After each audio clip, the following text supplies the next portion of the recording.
Les bénéfices majeurs ont été une harmonisation de nos processus, une simplification de tous les processus de consolidation. Ça nous a permis aussi d'accroître la mobilité interne de nos collaborateurs, puisque maintenant un conducteur de travaux a les mêmes outils, que ce soit en Île-de-France ou en province.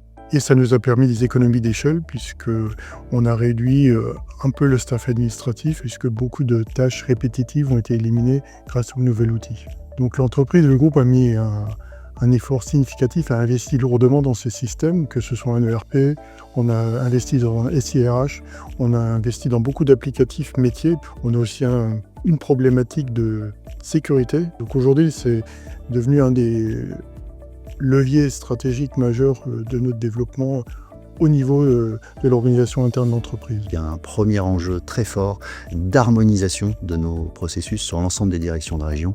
Parce qu'avant l'implémentation de Dynamics 365, on avait des modes de fonctionnement très disparates dans l'entreprise qui pouvaient créer des tensions au sein des équipes et puis des difficultés de pilotage. Deuxième axe, c'est faciliter également l'intégration de nos croissances externes parce que notre projet de développement est assis sur de la croissance organique mais également sur de la croissance externe.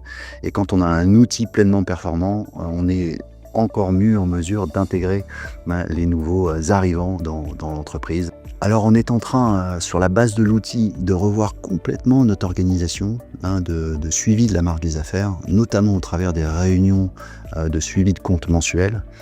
L'outil, c'est le socle, bien évidemment. Le Dynamics 365, ça va être le socle de nos reporting et de notre suivi d'affaires. Et donc c'est là qu'on attend le plus de valeur ajoutée. On est vraiment d'ailleurs en train de forcer le trait sur les analyses de résultats. On l'a toujours fait, mais grâce à l'outil, grâce à la BI, grâce à ses potentialités, on va pouvoir être meilleur sur cet aspect-là. Aspect très important, bien évidemment, pour un directeur financier, mais pour une direction générale aussi. Ça participe à la réactivité et le bon pilotage global de notre belle ETI.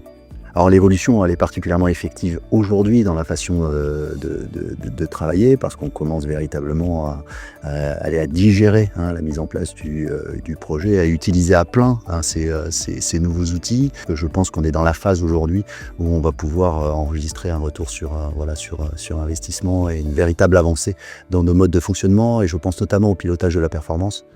Parce que quand on a une vision claire de la marge des affaires d'entreprise, on peut prendre plus rapidement les bonnes décisions, être plus réactif